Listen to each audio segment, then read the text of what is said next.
For many people, having to care for an adult baby is a burden. But for a single mother cast out by society like me, my son is everything. Taking care of him and expressing my motherhood rights is the only thing that brings balance to my humble life. My life is a mess, lived under the oppression of others. More than once I've thought about ending my life.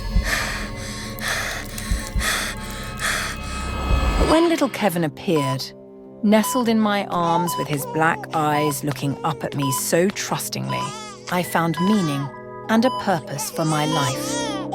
I am a mother, and this child is entirely mine. Since Kevin came into my life, everything has brightened. I can do anything to give him the best life possible. But as Kevin grew older, the bond between us began to fade. He grew up healthy and capable, becoming my pride. Yet the feeling that he was slipping out of my control left me feeling unhappy.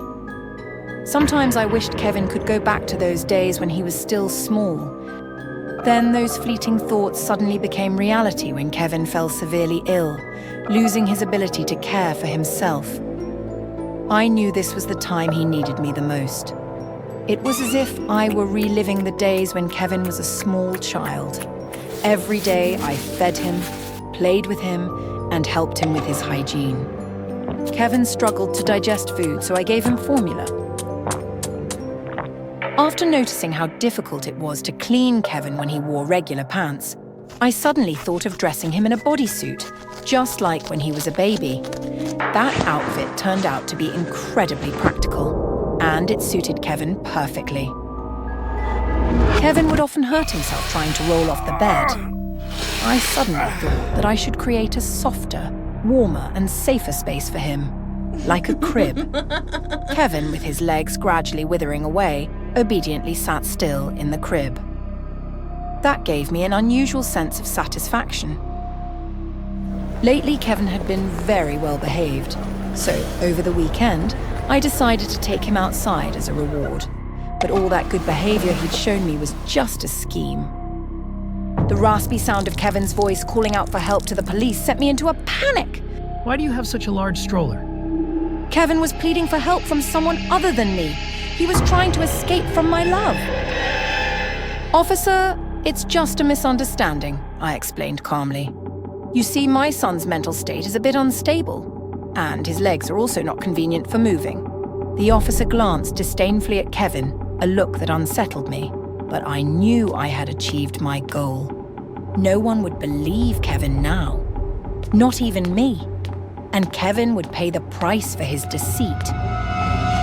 Once we got home, Kevin and I had a heated argument. It turned out that he had been quietly rebelling against me all along. Kevin pointed at his twisted leg, angrily accusing me of ruining his life. Mom, you've destroyed everything for me! I did everything for you because you tried to abandon me. My world consisted only of me and Kevin, so when Kevin said he wanted to move out to study in another state, I vehemently opposed it. Yet, Kevin remained determined to leave me. I would never accept any act of rebellion from my only son. I would do whatever it takes to keep Kevin by my side, even if it meant resorting to the most extreme measures. I hate you! You're crazy! My goal had been achieved. Kevin was staying with me, so I was willing to overlook some of his rebellious moments. Stay away from me! But things had gone too far. I felt that there was no longer any common ground between Kevin and me. So I decided to turn Kevin into a real child, one who only knew how to eat, sleep, and play with his mother, who would cry for food, not speak, and not resist. Kevin lay on the bed, his fearful gaze breaking my heart. But above all, he had to pay for the times he had shattered my mother's heart. Don't be scared, my love. Just bear the pain for a little while, I said softly. The only way for us to find harmony was for one of us to remain silent forever. From now on, Kevin would be a child, and I would care for him eternally. From that day on, my son and I could finally live in harmony. I could feel Kevin becoming more dependent on me. He started sleeping more, just like a real child. From now on, we could be together forever.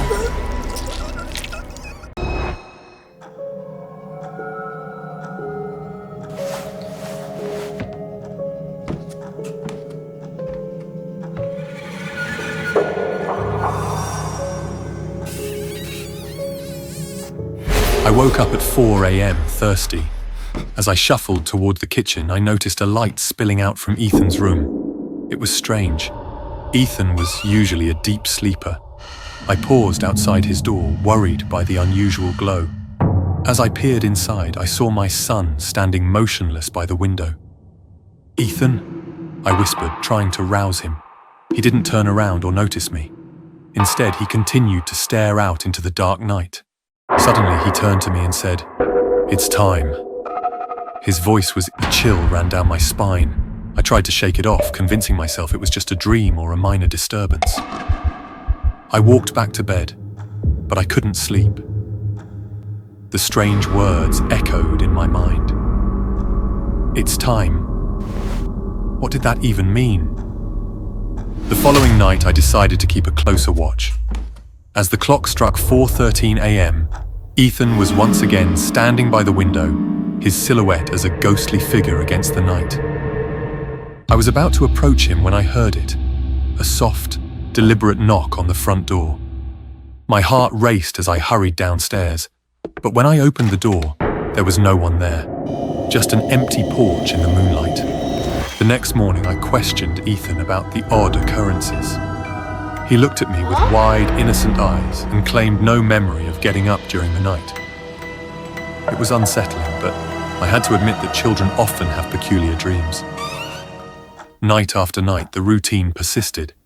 At 4:13 a.m., Ethan would stand by the window and the knocking on the door would start. Each time I'd rush to check, only to find nothing but silence. Exhaustion wore me down, and I started dreading 4:13 a.m. One cold night at exactly 4:13 a.m., as I watched from the doorway, Ethan raised his small hand and pressed it against the window. I froze when I saw a hand on the other side, mirroring his. The fingers were long, skeletal, and blackened with decay. The skin was pale and waxy, like someone who had been submerged in water for too long. Panic surged through me. I reached out to pull Ethan away, but he collapsed in convulsions. I scooped him up, cradling him in my arms, as the room filled with a chilling, familiar, distorted voice. We can be together again. It was Marie's voice, my wife who had died a year ago. Marie had suffered from a rare autoimmune disorder that made her body decay while she was still alive. I carried Ethan downstairs, my heart pounding with fear and confusion. At the foot of the stairs stood Marie, or what looked like her. Her skin was rotting, her eyes sunken, and she wore the dress we buried her in. Her limbs stretched and twisted in unnatural ways. It was her, yet it wasn't. Her mouth twisted into an eerily grin. I've come to take our son home. "No!"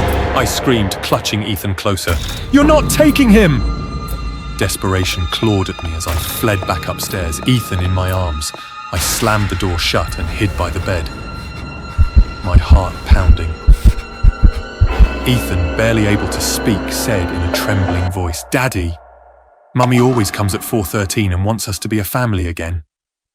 My mind was spinning. I accidentally looked up and saw a photo of 3 of us hugging each other. April 13th, the day Marie died. How had I not realized it before? Fear seeped into my bones as the door exploded open. Marie's twisted form slithered through the bed, her eyes glowing with a sickly yellow light. Found you!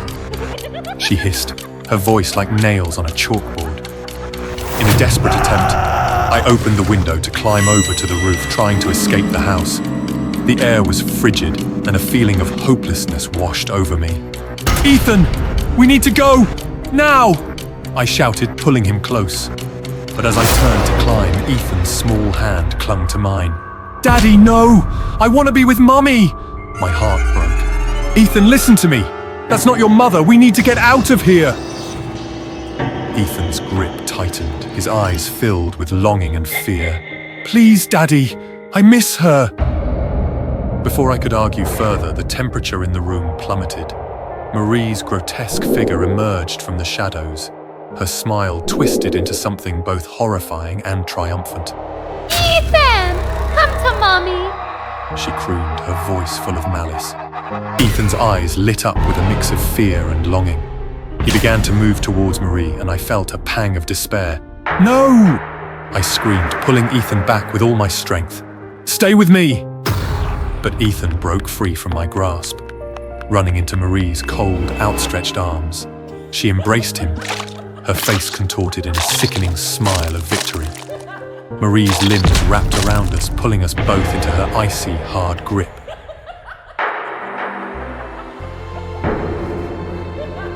The window, once a beacon of escape, now sealed us in with Marie's chilling embrace.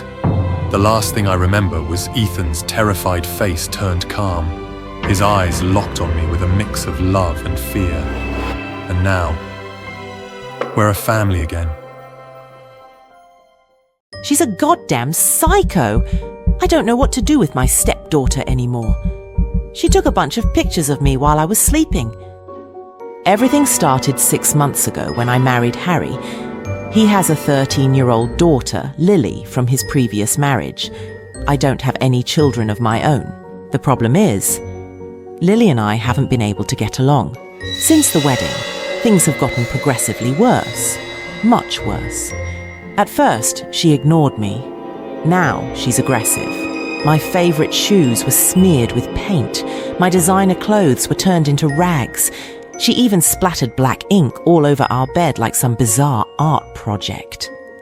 Who knows what goes on in these kids' minds? Harry has talked to her many times, but he's never truly scolded or punished her. Lily needs to be held accountable for her actions, but he's too soft to discipline her or take away her phone. He keeps defending her, telling me to be patient and give her more time to adjust. He says Lily is going through a tough time. But what about me? I'm also struggling. I can only sigh and let things slide, but it's getting worse. Harry went on a business trip for 3 days, leaving me to look after Lily. Right off the bat, she started to annoy me. She casually wore my necklace without asking. I told her, "You can wear my necklace, but you need to ask for my permission first." "I don't need to ask for anything," she said. "Yes, you do. You need to learn to ask adults for permission. While your father is away for the next 3 days, you have to listen to me." "I won't listen. You're not my mother," Lily yelled, tugging the necklace until it snapped. I was super angry, so I took her phone and banned her from using it for the next 3 days. She ran to her room, slammed the door, and cried. I called Harry to explain the situation. I knew he was upset, but he agreed that Lily needed to change and that taking her phone was the right thing to do. I thought that was the end of it, but then I discovered something horrifying. That night, after Lily went to bed, I took a selfie to send to Harry. When I opened the photo gallery, I saw pictures of me, sleeping. What the hell was going on? I must have picked up Lily's phone by mistake. But why had Lily taken photos of me sleeping? They were blurry and dark. She hadn't used the flash, but I could clearly see my face pressed against the pillow, eyes closed. I could see Harry's shadow in the background, turned away. I scrolled to the next photo, still of me sleeping, but from a different angle, taken from below, like she was hiding under the bed. I checked the timestamps. They were all around 2 a.m. Over several weeks. I panicked. Now the only thing I could do was call Harry, but the long ringing tone echoed in my ears, my heart pounding. I called again. Still the long ring. He must have set his phone to silent because he has a meeting tomorrow. "Jen!" someone suddenly called. From behind me, in the dim light, that was Lily, her wavy hair falling over half her face. Lily wanted her phone back. "Not tonight," I answered, my voice trembling and my heart racing. "But you can have it tomorrow." Lily shrugged and walked back to her room. I looked through the photos again. Why had Lily taken these pictures? To threaten me? To scare me?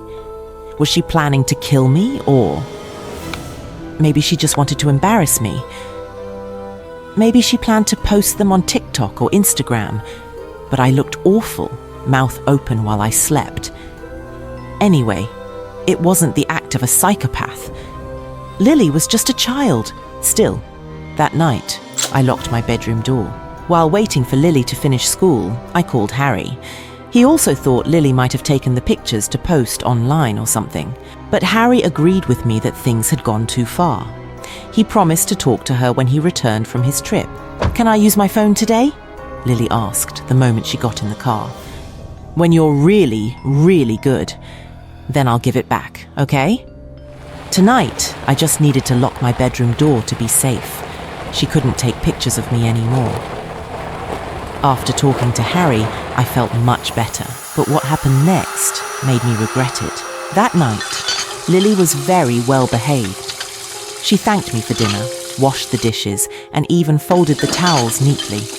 Although I didn't want to give her phone back, I wanted to reward her for her behavior. So I returned her phone. Suddenly, I woke up at 2:30 a.m. Everything was dark. I couldn't see anything except the faint glow from the nightstand lamp. I realized what had woken me up. A metallic sound. Click, click, coming from the door. Just as I got out of bed, the door burst open. Lily stood in the doorway, holding her phone and... Snap! "What do you think you're doing?" I shouted. Lily suddenly ran away. I jumped out of bed, chased her and demanded, "Hey, stop! Why are you taking pictures of me? Why?" Lily stopped, then slowly turned her head. "Dad doesn't believe me, so I took pictures." "What?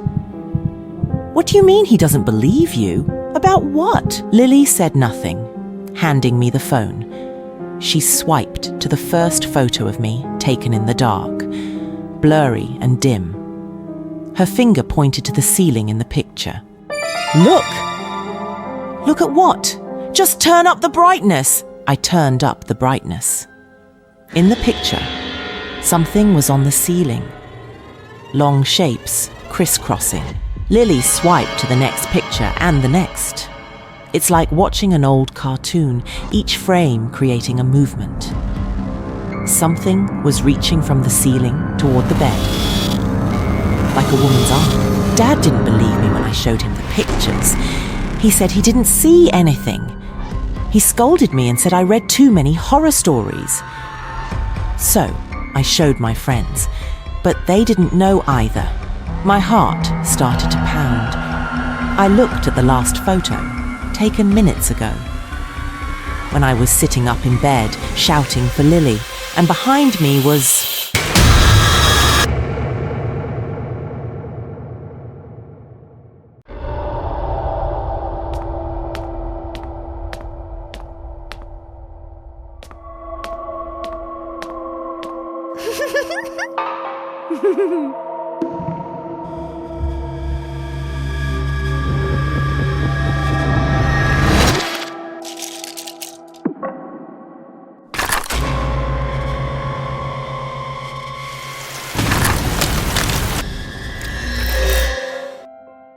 The house was strangely quiet as I stood in the kitchen preparing dinner. Because my husband was away on a business trip for 3 days, leaving me alone with our daughter, Nana. I missed him, of course, but it felt nice to have some mother-daughter time. As I stirred the pot, I couldn't help but smile, thinking of how adorable Nana looked in the little purple dress I had helped her put on earlier. She had insisted on wearing it all day, twirling around the living room, her laughter echoing through the house. The smell of food filled the air, and I began setting the table, calling out to Nana. "Dinner's ready, sweetheart." I waited for her usual response, a cheerful, Coming, Mommy. but was met with silence. Strange. Nana was always quick to come when food was involved. I called out again, a little louder this time, but there was still no answer. Wiping my hands on a towel, I headed upstairs to her room, assuming she had fallen asleep.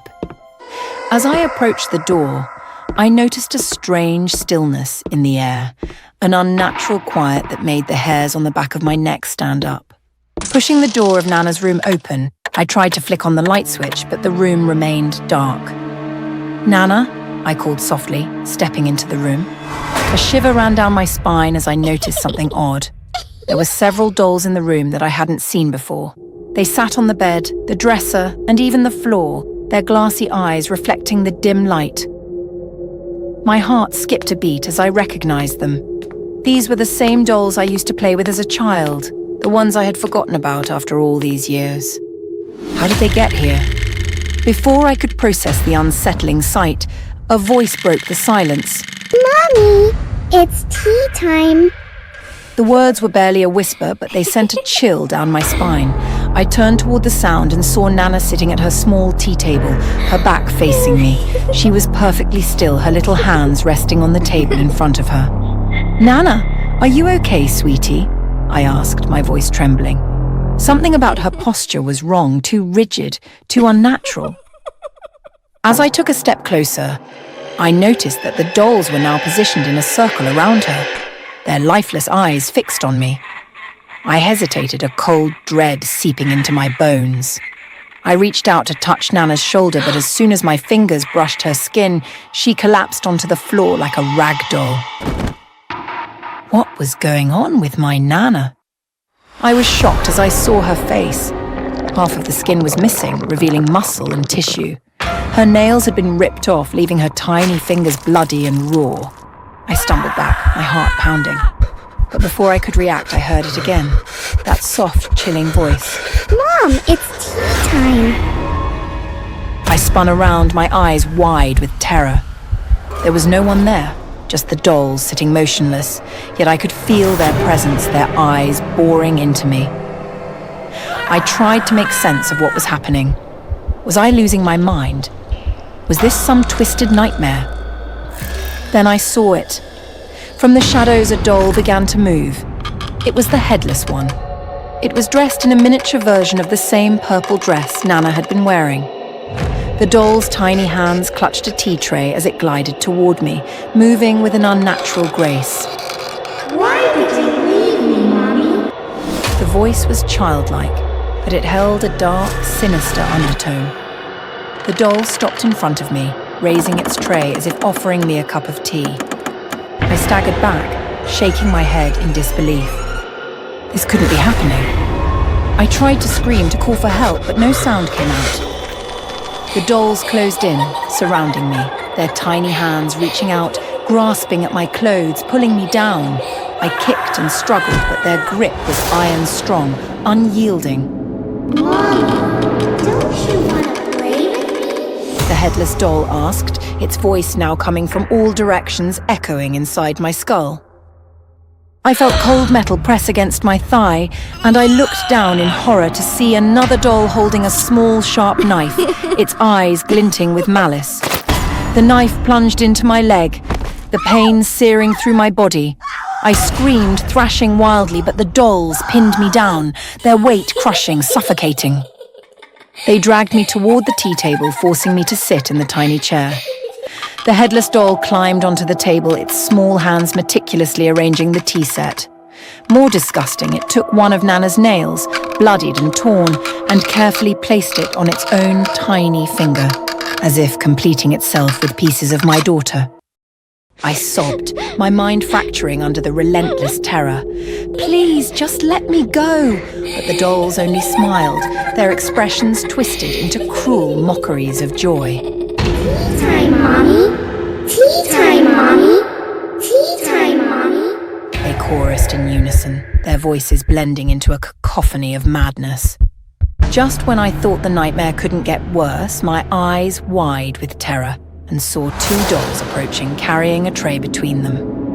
On the tray sat a head, my old doll's head, the one I had played with as a child. But it was no longer the pristine, beautiful doll I remembered. The head was rotted, the skin cracked and peeled, one eye missing, the other milky white. The two dolls placed the tray beside the headless doll's body, their movements eerily synchronized. I watched in horror as they lifted the decayed head and attached it to the body, twisting it grotesquely until it clicked into place. For a moment, everything was still. Then slowly the head began to turn.